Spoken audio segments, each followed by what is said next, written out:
So thank you all for coming this morning. There are a couple of different things that we'd like to do today. I like to use this time in our early coffees at the beginning of the year to share a little bit about goal setting for the school, the strategy pathway that the school is on, and wherever possible, I also like to share with you all a little bit about the messaging that I share with students or with adults as we start the school year. I think it's really important that everyone sort of hear some of the same kinds of things. And so this presentation is an encapsulation of several different things. Some of the reporting out that I gave to the upper school students during our convocation on the first day of school. Some of the state of the school information will be embedded in here, a little bit of how we take a look at using data to determine where Cary Academy stands and how we gather that data to set new directions for the school. And then an update on our strategic plan. And so all of that is sort of wrapped into this presentation. I hope it gives you sort of a sense of what we've done, how it's connected, and where we're going. So to start out with, I like to start the school year with sort of an encapsulation of what's going on. And the first thing that we do on the first day of school, many of you are probably aware of, is the handshake ceremony. But not a lot of parents get a chance to see that. And this has been something that's been going on since the beginning of school. And it's an opportunity for everyone in our community, all of our employees, all of our students to come together and greet each other face to face.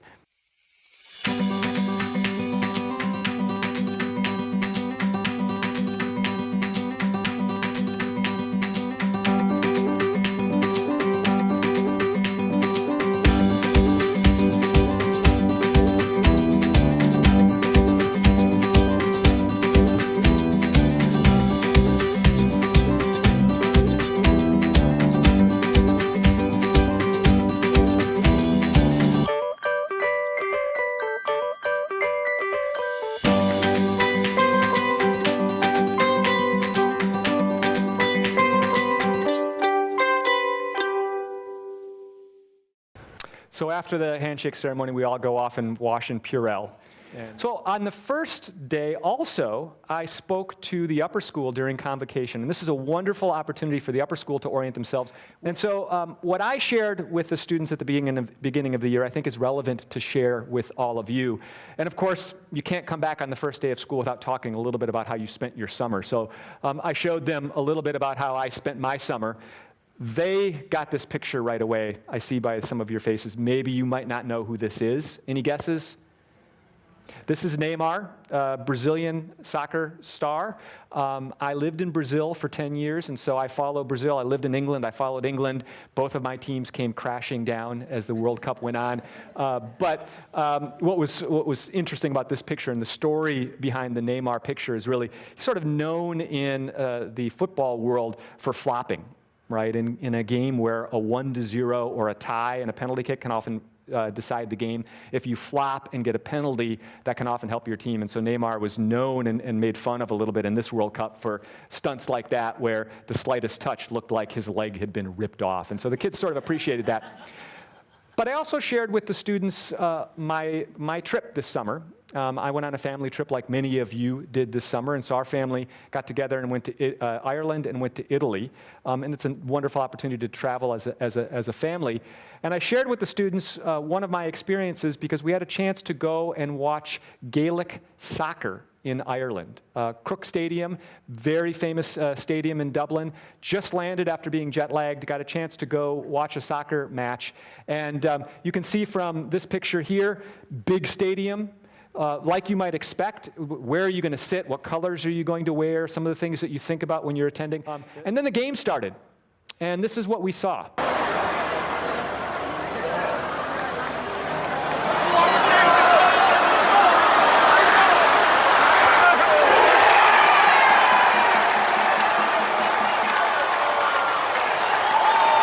What did you just see? Right? Let me show you. I got a close up here. Oh, he's bouncing the ball. He kicks it to himself, and then kicks it into the goal. And everyone goes crazy. Not what you expect to see if you say, I'm going to go watch a soccer match, a football match. You can't quite see there, but there's also what we would call field goals. So before I recorded this, there were several times when they ran down the pitch, and they didn't kick it into the goal where there was a goaltender. He actually punted the ball through goals, and they got a point for that. This goal got 3 points.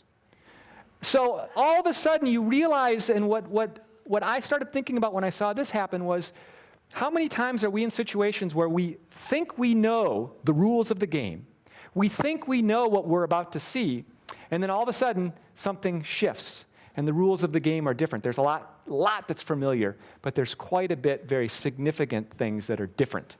And as we started the school year, I talked with the kids about how we have a culture at Carey Academy. We have a way of doing things at Carey Academy.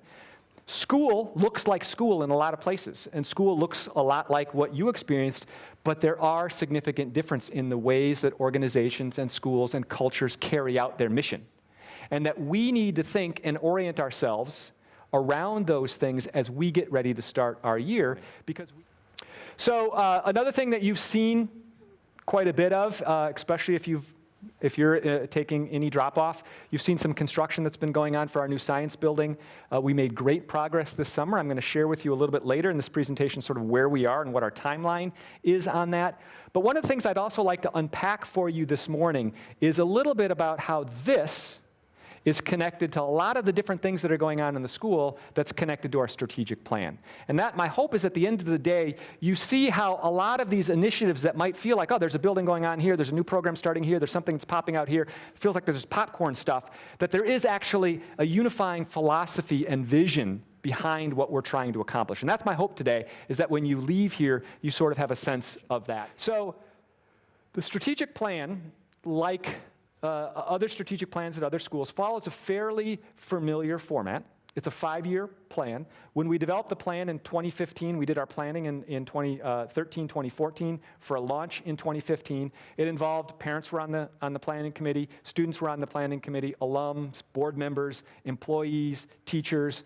We had about 20 people on our overall planning committee. When we finished that strategic plan, we had goal areas that we wanted to accomplish. We had strategies for all of those goals, and we had a whole big long list of action items.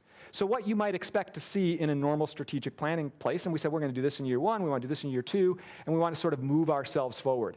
I report out on that strategic plan. At the end of the year, I usually send an email out to folks as part of an end of the year encapsulation. I will share goals at the beginning of the year oftentimes when I welcome everyone back to the school. And if you go onto our website, you'll see a strategic planning website that dives into all of those goals, all of those strategies, and all of our year 1, year 2, year 3 accomplishments.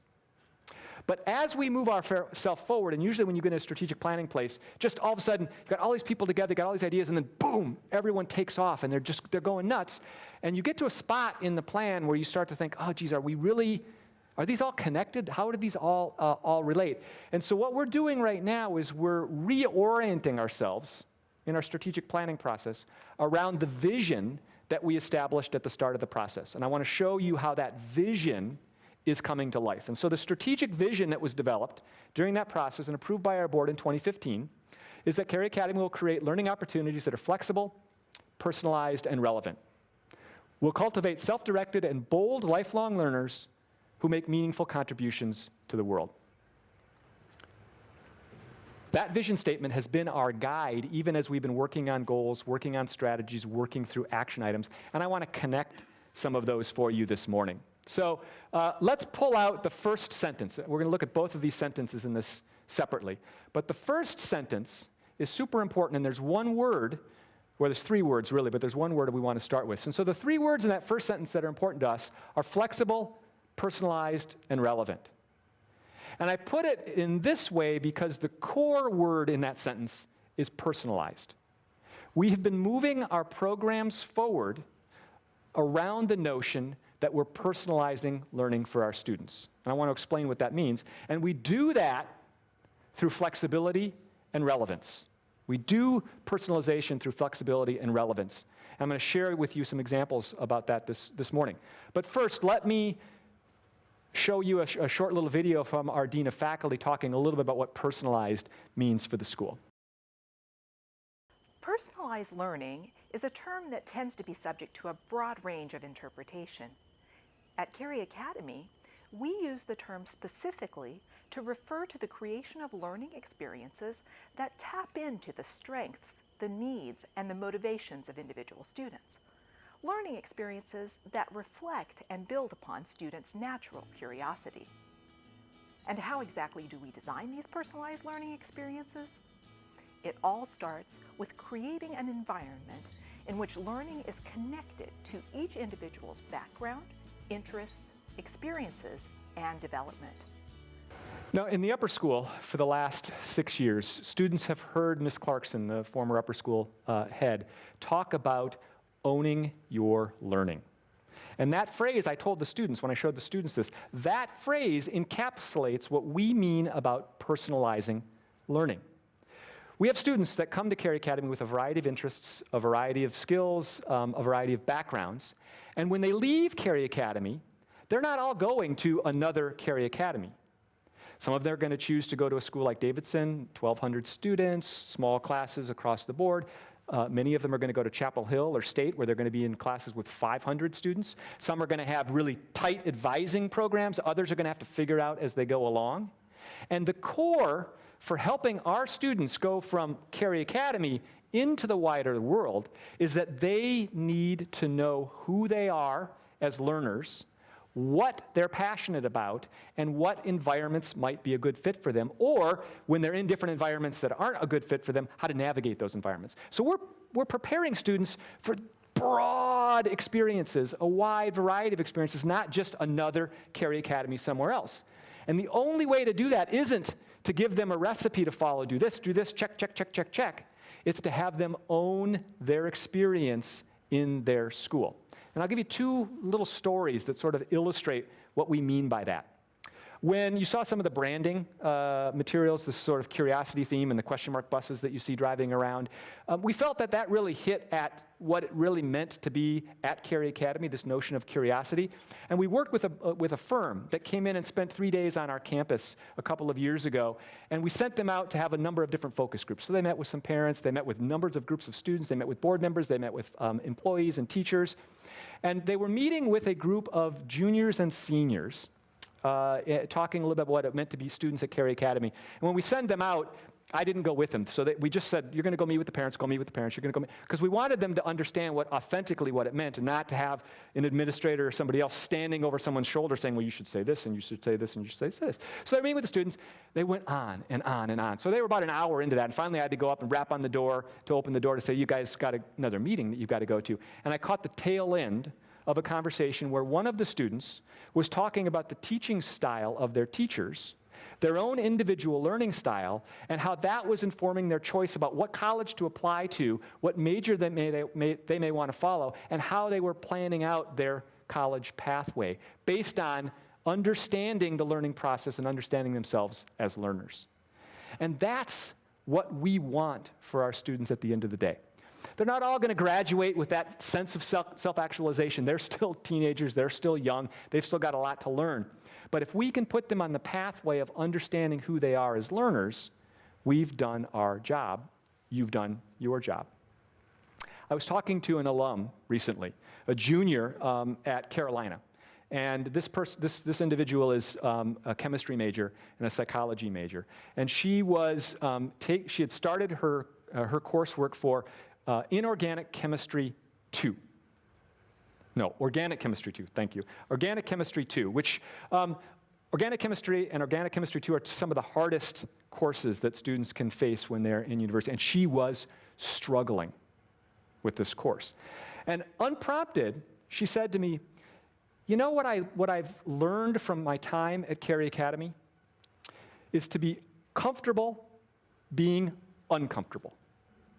To be comfortable being uncomfortable. And what she meant by that was, I'm struggling right now, but I've got a set of skills that I have learned on organizing my time, managing my time, and if I stay focused and work through this, it will start to come together, even though right now it looks like I'm failing. I'm doing awful. I can't get it. I don't know it.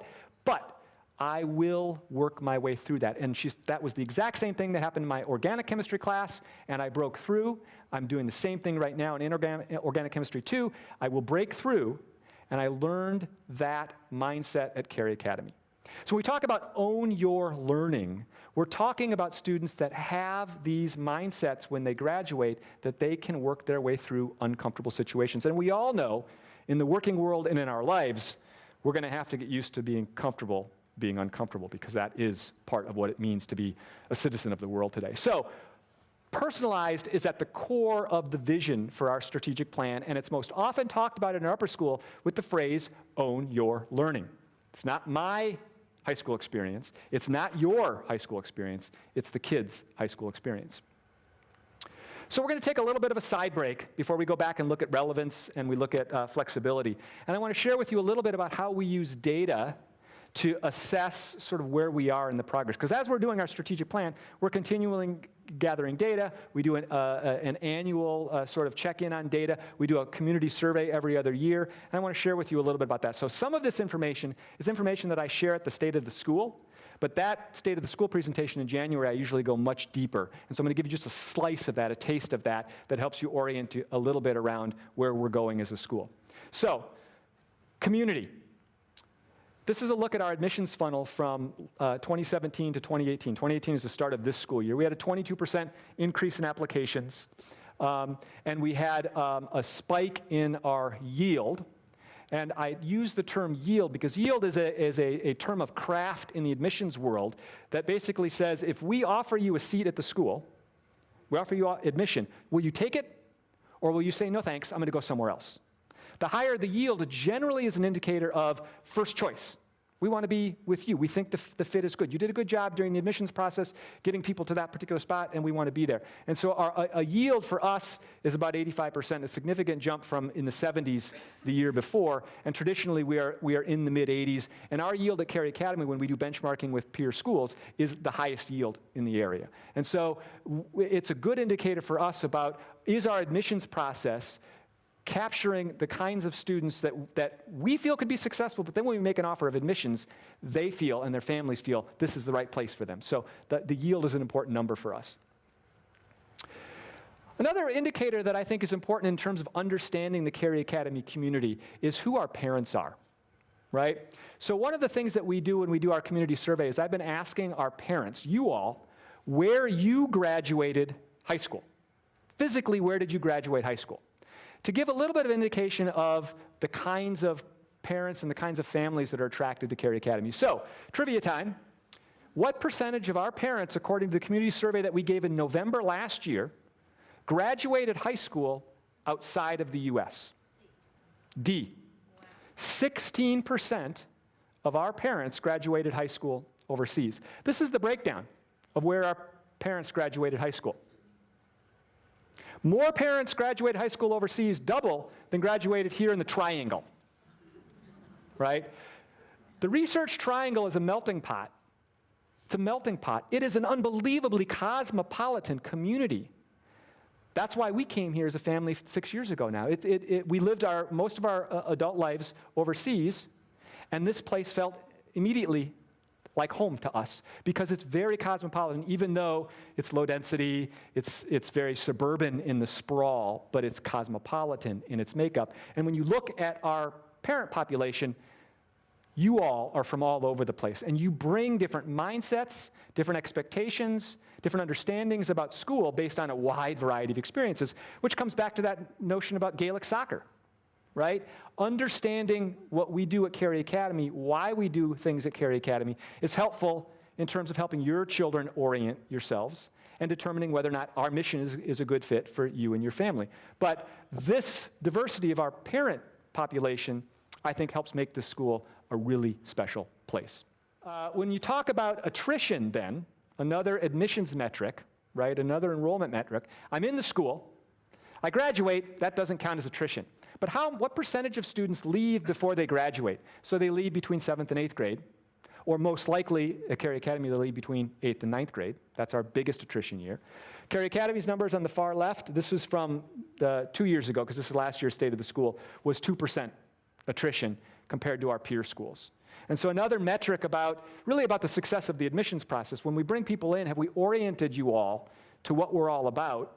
And then when you're here, did we walk the talk, right? Are we who we say we are? And that's really important for us to understand. And so if you get your attrition numbers up there, generally then there's something that's not a right fit in that culture. And it doesn't necessarily mean that the school needs to change, but it could mean that you're not necessarily telling your story effectively enough for folks when they're coming in. So we're very proud of our low attrition rate as well.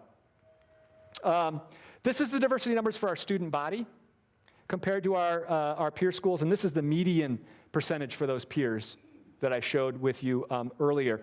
We are the most diverse group. These are our numbers from this year, so 43% students of color at Carey Academy, making us the most diverse school in that peer group in North Carolina, and one of the most diverse schools. We hold our own against big urban schools, independent schools around the country at 43%. So let's talk for a minute, coming back to our strategic vision, a little bit about what flexibility means.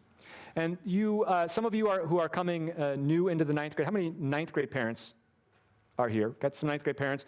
And going through that process of learning about the upper school, and all of a sudden there's just like, boom, choice, choice, choice, choice, choice, choice. And it can get a little overwhelming. And that is by design. It is by design. It's a part, that flexibility is a part of what it means to own your learning. Having to think about what you want to do and make a choice about what you want to do is important in building that confidence that I can make a right choice. Underlying that, though, there's also a message that we often get from parents. Dr. Earhart, Mr. Follett, what's the right choice? What math do I need to be in? What's the real math class to be in? What's the real science class to be in? And we're also very purposeful about building our curriculum where there truly isn't a right choice and a wrong choice, and there are no pathways that automatically lock you out of another pathway. So we're trying to balance those two things, give real choices about the kinds of approaches that may be happening in those classes, about the focus area in those classes, but also make sure that avenues are not prematurely closed for students. It's a fine line to walk sometimes, but when we talk about flexibility, that's what we've been talking about. And for those of you that have gone through the science piece in particular, those of you that have students that are older will not have experienced some of the changes in the science program. We also have been working with our schedule, because flexibility also means adjusting your schedule in a couple different ways that we've done that. We made some significant changes to the schedule a couple of years ago, and it was disruptive for students in the upper school, because we used to have this, what we called the C block, where all of our arts classes were right in the middle of the day and no other classes met during that time. C block had a lot of really great advantages to it. It meant that I had to take you all have to take an art class anyway, and there was no distractions for taking that art class, but it also meant that it limited my choices on that art time, and also limited the ability to schedule other things. And so there are all sorts of conflicts that came out in student schedules, and really difficult choices that we didn't think people needed to make between other core classes, because one whole block of the day couldn't be scheduled for anything else other than art classes. So we broke the C block to add more flexibility, have the ability for students to take more choices in their arts, introduced more choices in the arts, and also introduced community time in the school, so that there is now more time built into the day for us to work on building community. And you'll see a little bit later, I'm going to show some data about some areas that we need to work on, and community time is one of the things that we think is going to help us work on that notion of school spirit, which we'll get to in a second. We also developed all sorts of other things and opened ourselves up a little bit for blended learning. So courses especially in the junior and the senior year, where they meet less frequently than core courses, more like a college course might meet in time. And we push some of that learning into a blended environment using some of our online tools and our online technology, all developed by our teachers. A lot of times when you think about blended, or you go out, you Google blended, or you Google personalized, what you're going to hear in the wider world is stick kids in front of a computer and have a computer program teach them, right? Our blended is not that. All of our blended courses were developed and are managed by our teachers, and we went through a pretty deep process to develop the 10 or so blended courses that we have in our program right now. Again, giving students time to manage. Right? The biggest thing that our students say when they go off to university is, wow, I'm in class a lot less, and I have a lot more time that I've got to figure out. And we talk about time management all of the time, but what school ever really focused on giving their students some time to manage? How do you practice that if we schedule every minute of every day for you? You don't practice that skill. So blended learning, by the time they're in the junior or senior, they've got more time, and they have to manage that time. And we've also been encouraging and looking for ways to partner with outside organizations, so our students might be able to do some off-campus learning, some partnerships for semesters or years studying elsewhere, and we've made it easier for them to thread back into the Carey Academy environment, because we see those programs as advantageous. And you might have seen in the Carey Academy magazine that we put out last year, we had some profiles of some students that went off to do semester or year abroad types of things, and then thread back into the Carey Academy program. So Those are some of the ways that we have been introducing flexibility. And I'm going to share now a short clip from our upper school science head and our upper school math head talking a little bit about what this looks like in our math and science program. I'm not going to share with you the world language and English video, but they're working on the same things. And so it's not just exclusive to math and science, but they've been first out of the gate. They've been first out of the gate. The other programs are coming. So a little bit about that. In upper school science, we have completely reimagined our curriculum pathways. Where in the past, all 9th graders took a single biology course, all 10th graders took a single chemistry course, and 11th graders took physics, a student can now select his or her own learning journey in science. For example, a 9th grade student who loves nature might choose to begin with biology, moving to chemistry and then physics courses that focus on different aspects of energy to see it from a completely different perspective, on the way to taking advanced environmental science or advanced biology. Or a student interested in engineering might want to begin with chemistry, moving to biology on the way towards taking advanced physics mechanics, or maybe even advanced physics topics before graduating. The middle school and upper school math departments have been working together to develop tools for student self-reflection in math to help them focus their improvement efforts. Self-reflection actively engages students in setting their own learning goals and determining their own learning strategies. Making these choices builds students' sense of self-efficacy, which in turn strengthens their motivation. In the upper school, we've also continued to expand the course options available to advanced math students, rounding out our earlier introduction of an accelerated Calculus 1 and 2 course and creation of a Calculus 3 course with the launch of a new advanced statistics course that explores topics at a calculus level.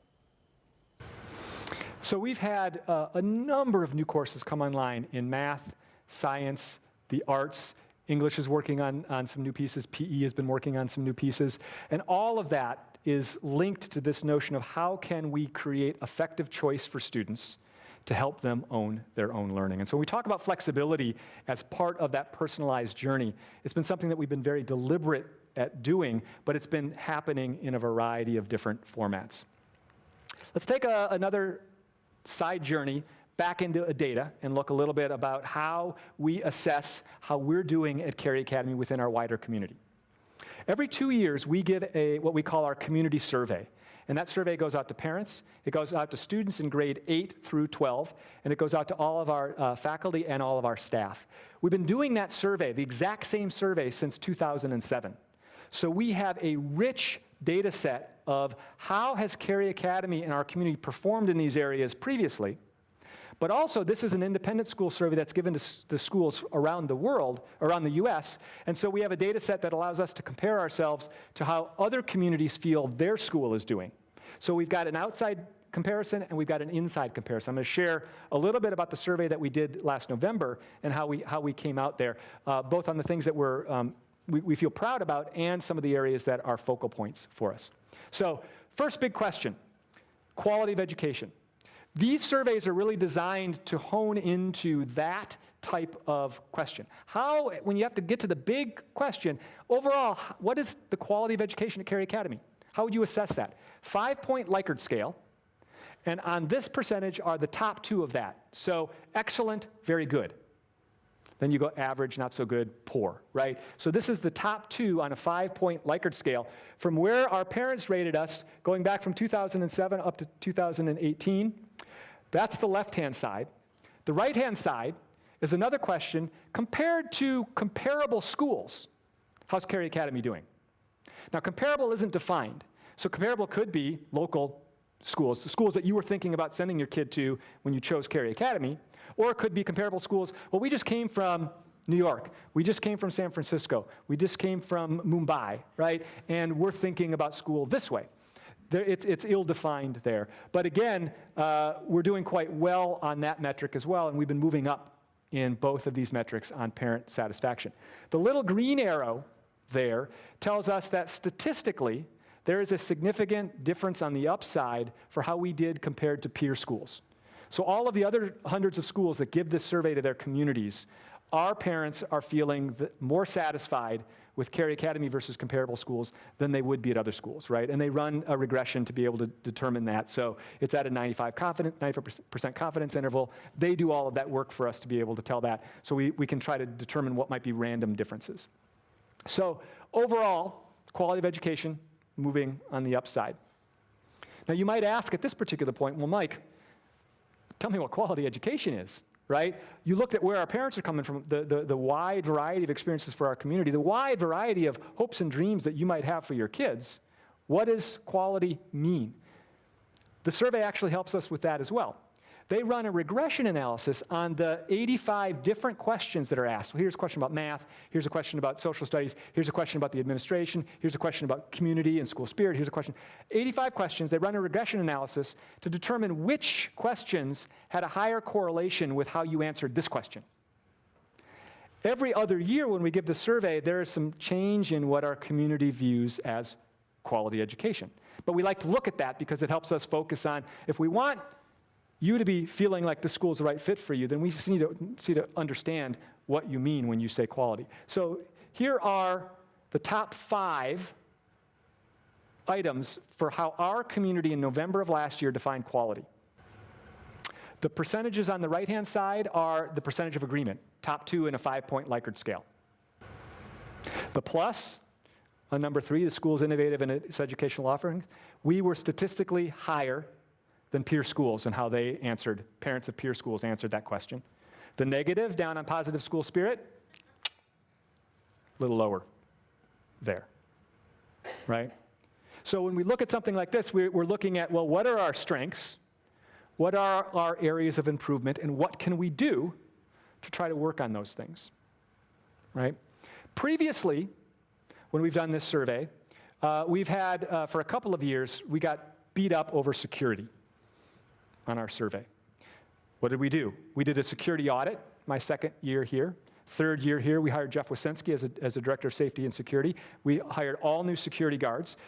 Back there in the room, back there right now is one of the cameras. We installed 24 cameras. We shared that in the CA Weekly last year as part of an ongoing effort to improve security on our campus.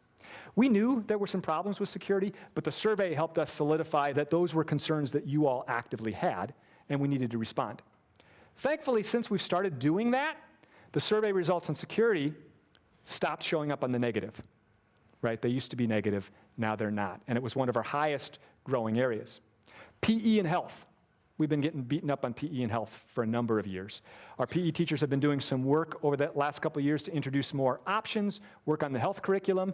Last year, when we did the survey, PE and health was no longer on the top of our chart in terms of an area of improvement. So we take this data, we bring it to the groups that are responsible for making our programs better, and we say, okay, is this data legitimate? What do we feel about this data? Yep, we have some security issues. Yep, we need to do some stuff with our health and PE program. Let's get to it. Then let's check when the next survey comes around. Positive school spirit. We've been about that 84% for the last 4 surveys. We're not able to move that needle. But I think if you think about all the different things that have been going on in the school, you will see that, boy, Cary Academy has been trying some different things, right? Friday Night Lights, big piece. The Taste and Toast switch from the auction. Let's focus less on fundraising, more on community building. The PTA has been great partners in helping to figure out how can we build more positive community spirit, school spirit. So an area, too, that we have determined that we do need to address, and we're working on multiple ways to be able to do that. Okay, trivia time. November survey, you all answered the question, what was the highest score from parents overall on all 85 questions? Academic achievement. That was that 97% that you saw there, right? At the end of the day, we all have that in common. We want a school that values learning. So I mentioned the other thing that we do in the survey is we compare ourselves against past Cary Academies. In 2007, what did parents think about us? In 2009, what did parents think about us? All the way up to 2018. And I've got this, I love this, I got this giant spreadsheet with all 85 of those answers from every group, from every survey since 2007. and I need one of those like Bloomberg terminals to be able to see the whole thing. But I ran through and I looked to see, okay, so how are we doing now compared to how we've done in the past? And what you really, that's important as opposed to other schools, because we want to know, where are we getting better from our parents' perspective, and where are we getting worse from our perspective? And we hope that the betters are outdoing the worse. But unless we ask you these questions, we're not going to get those answers. So here's the question. And the question is, 5% swing up or down from our norms in the last survey. So 2018, you said this. How many of those 85 questions were parents 5% or more happier and or 5% more sad, disappointed, unhappy in how our past performance is, right? Of all of those 85 questions, what percentages do you think were 5% happier? It was D. 43% of the questions were 5% or higher on the satisfaction level. 5% or lower. What do you think? It was A, 2%. 2 questions. Anyone want to guess what those 2 questions were related to? School spirit? No, because school spirit's been sort of, and 85% is not blah, right? But we want to bring that up. No, that wasn't it. Technology. All right, wait for it. What was going on at the end of the year, or in the year last year when we gave the survey? Year 4 of our tablet cycle. We've been in a 4-year cycle since we introduced tablets in 2007, and every time this survey happens in the 4th year of the cycle, bleh, right? Now, I spent some time with our director of technology and innovation, saying, okay, we got to unpack some other things here. We think it is this, but are there some other things that we need to look at there? So we don't just disregard that, but you try to build a narrative on, help us understand this. What has it been like in the past? And if we gave the survey right now, I think it would show a little bit different, because the computers haven't, well, those of you that have broken the screens on your computers, maybe they might feel differently, but for the most part, that satisfaction level goes up when we launch the new computers.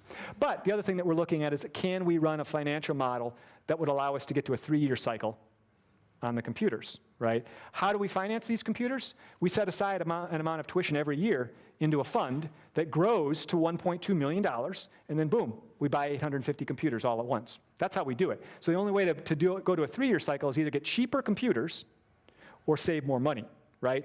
We've always been professional grade technology for our kids, using software that they're going to see in their wider world, not school types of things. That means the inking that they do with OneNote and that kind of fairly sophisticated stuff going on, probably more sophisticated than most of you are using, right?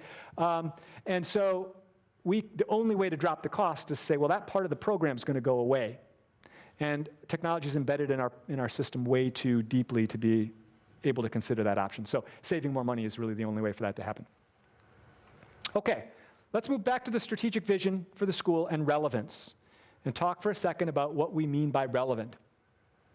Relevance for us involves interdisciplinary options. What ways can we get our faculty to work together? One of the things that we worked on there was to take teachers out of their classrooms, their little boxes, and put them into shared working spaces so that there's some bump spaces, there's some collaboration that goes on as we work very purposefully to improve our curriculum and to have curricular conversations. We don't want people living in silos within the departments or cross-departmentally. So I'm going to share with you an example in a second about a course that was created to sort of focus on interdisciplinary.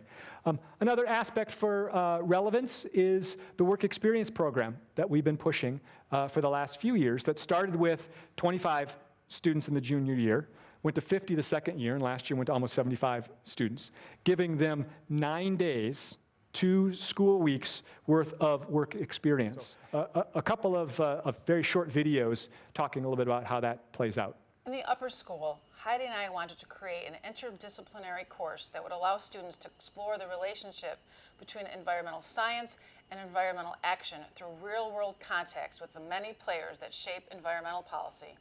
Students in the Advanced Environmental Policy course examine how government entities at both the federal and state level develop environmental policies in conjunction with environmental agents of change. I approached Dr. Earhart with the idea of a TEDx event after I saw the success my brother experienced at another school. So many of my peers are doing remarkable things inside and outside of school, and it seemed to me they would have a lot to say in the spirit of the TEDx motto, Ideas Worth Sharing. And it isn't just our current students. I hear stories from our alumni every day about the impact they are having in their careers and communities.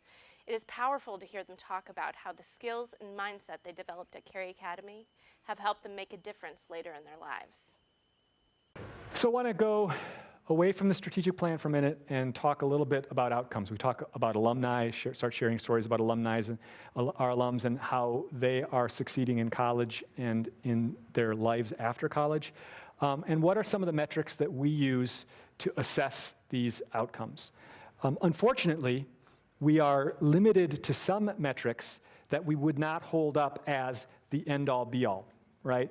We are not an AP school. We have advanced courses at the school, which means back to that own your own learning. Not everyone is required to take an AP exam because we don't feel that that's the right fit for everybody to take an exam. We want them to have exposure to challenging curriculum, but sitting for the test isn't necessarily in the best interest of every student. So we've already deviated from some of the metrics that might normally, we don't rank students, we don't calculate GPA. So some of the kinds of things that you might jump to in terms of evaluating quality become a little bit harder. It doesn't mean we don't collect this data. It doesn't mean we don't look at the data, and it doesn't mean we don't act on the data as it's presented to us. But the caveat from the data that I'm going to share with you right now is that we can't use this as the primary means of evaluating whether or not our program is successful, because most of that ultimate evaluation will be on the lives of your children and how they leave Carey Academy and how they perceive themselves in the world. And so we can look at all the numbers in the world, but it's not necessarily going to answer the question for your child. But I'm going to share the data with you anyway because I think it's important. So, performance on AP exams. So what is this chart? This is the metric of schools. I mentioned that we compare ourselves to a wider aspirational group of schools in big cities and communities where we feel that these are leaders in their communities from the schools. And this is the percentage of students at Carey Academy in the previous year, this is last year's state of the school, that scored a 4 or 5 on the AP exam, right? 3 is passing. 4 and 5 is generally where you would get credit from a university if they offer you that credit for that class, right? You might be able to skip a prerequisite, you might get credit depending on where you're going. So we were at the high end, number 2 out of those peer schools. Why is that list so small? Because this is only comparison against other schools like Carey Academy where taking the AP exam is optional. College choices. So this is the class of 2018, the colleges where 3 or more Carey Academy students matriculated. 3 or more Carey Academy students matriculated. These lists change all the time. The landscape of college admissions is changing all the time, and we are not selling you admission to college. We are not selling you a pass into a certain college, right? We are helping your child own their learning, figure out who they are, and figure out the right fit for them. So this changes all the time, and really when we look at a data set like this, we're really looking where we're most proud is admitted to 131 schools, meaning our kids see themselves as, I could be successful in a variety of places, and I can apply, boom, boom, boom, all over the place and see how that might be a fit. So we're broadening their horizons on what might be a good school for them, and they're attending 56 different schools, a class of 109, 56 different schools. Those are the metrics that for us show that our program is creating thinkers who could see themselves as successful in a variety of places, and they're not just following. Athletic rankings. Poor Carey Academy. We're the bottom feeder in athletics, and all the other schools do great in athletics. And then all of a sudden you get to the end of the year, and they rank Carey Academy against the top 23 schools, including all of the peer schools that we play with all of the time. Top 23 schools, overall varsity program, how did you do at the state level? And we were in 4th place last year. All right, back to the strategic vision one more time. I shared with you the first sentence, flexible, personalized, and relevant. Own your learning, How do we do that? How do we create personalized program? By focusing on flexibility and focusing on relevance. Those are two ways that we get to personalized learning. Shared with you a little bit about the kinds of programs that we've been creating to personalize learning for students at Carey Academy, but it all comes down to their students' ability to feel like, this is my experience. It's not mom and dad's experience, it's not my teacher's experience, this is my experience, and I'm going to step boldly into college and beyond. So let's get to that second part. As you can see, we've been hard at work creating formal structures to support our concept of personalized learning, with emphasis on the creation of learning experiences that are flexible and relevant. The outcomes of these efforts fall into two areas articulated in the second half of our strategic vision statement: the creation of self-directed learners who make meaningful contributions. Let's first hear from some upper school students who decided to take their learning into new areas and make something special happen. After the first Drink Cart Challenge, we were super excited to have the middle school participate in the second year. It was fun forming a team and coming up with ideas on what might sell with fellow students. During the competition, we learned a lot about marketing, supply and demand, setting prices, and securing our inventory. It was a fun way to pick up some business while understanding and collaborating with friends. When I heard about the Next Gen Pitch competition, I thought it would be a great opportunity to refine my idea for a medical phone case and pitch it in front of real entrepreneurs. It was particularly fun because the main sponsor of the competition was the successful young Carey Academy alumni. There were tons of really creative ideas pitched that night, ranging from microchips embedded in your skin to clothing lines for female swimmers. I've been part of a robotics for a while now, and I love the complexity of designing and building a robot. The competitions are like nothing you've ever seen before. It's exciting to see the creativity that goes into designing a robot for the unique game that is presented every year. Yeah, and I think that you got so excited by the robots that you joined us mid-year with the USA YPT physics challenges. These are year-long problems that we have to solve using complex physics and experimental design. My team's problem this year was measuring the moon's orbit, which involved quite a bit of teamwork. Once we got to the competition, we then had to defend our experimental design and research and challenge the work of others. I've loved being a part of Science Olympiad throughout high school.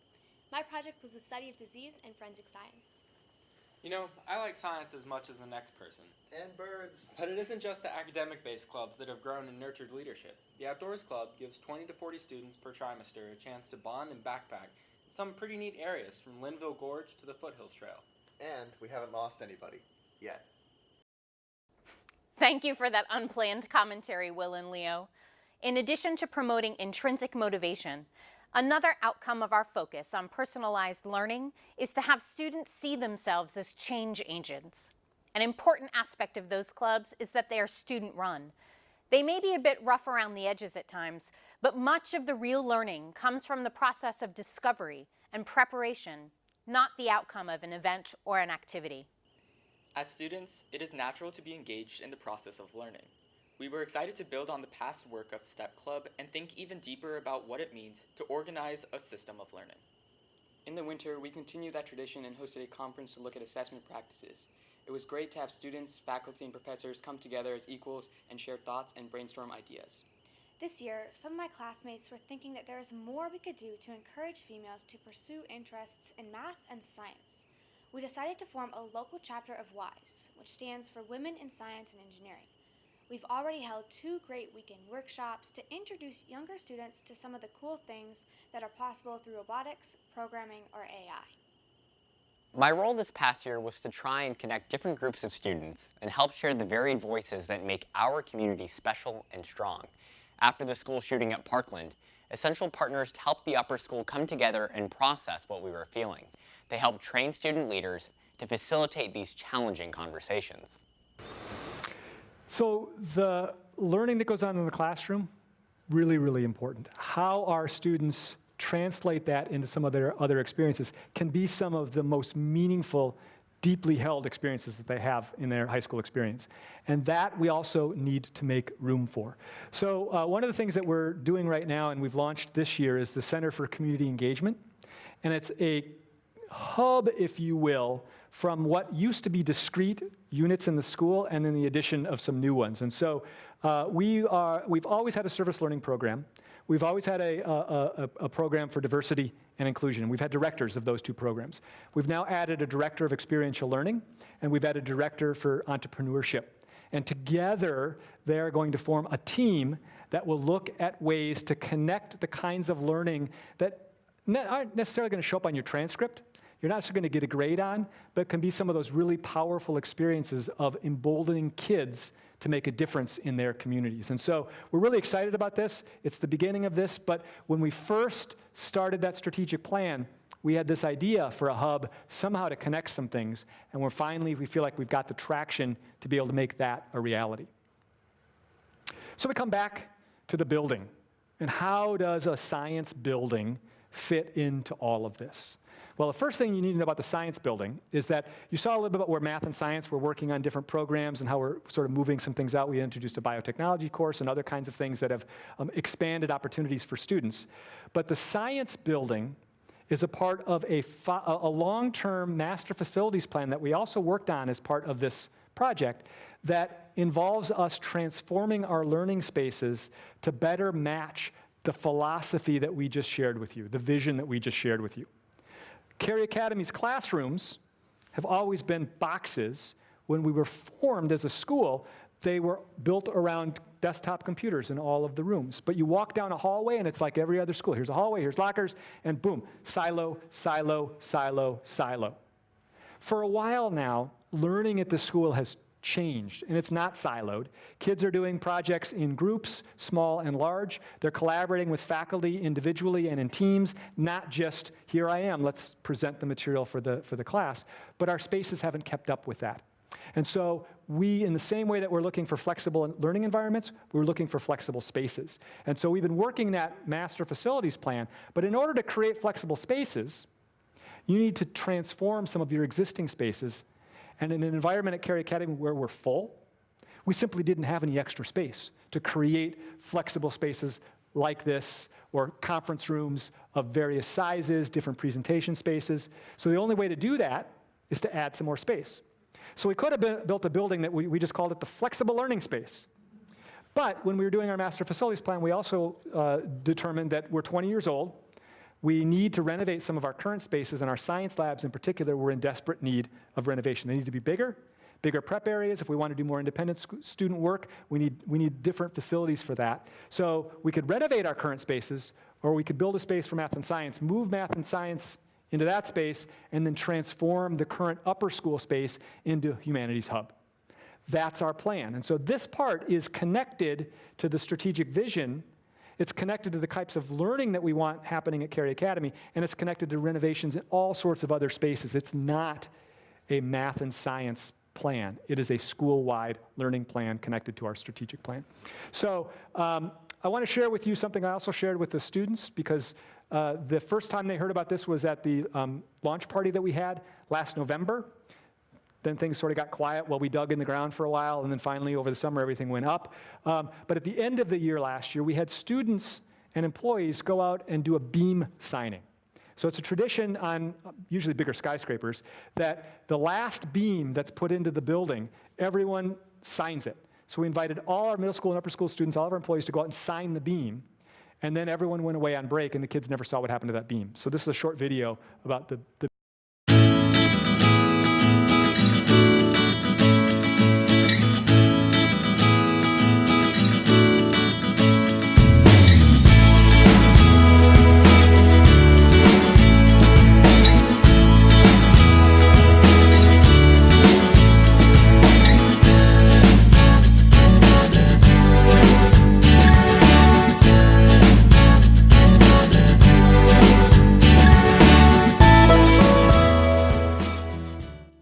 And thankfully, there's been a lot of work that's happened on the building since that went up in early June. We are targeting a January opening for the building. Super excited where we are here and what this is going to unlock for the future of the school. But I hope some of what I've shared with you has helped you see how things are interconnected in the planning that we've been executing in a time when it feels like all of these different things are happening. But we've been working that plan and working it very purposefully. But we haven't been doing it alone. You all and the PTAA have been fantastic partners in making this school a great place. We couldn't be where we're at right now without your support and your programming to help make this school a great place. And so the last video that I want to show you is a little bit about how the PTA has been supporting the environment here at the school.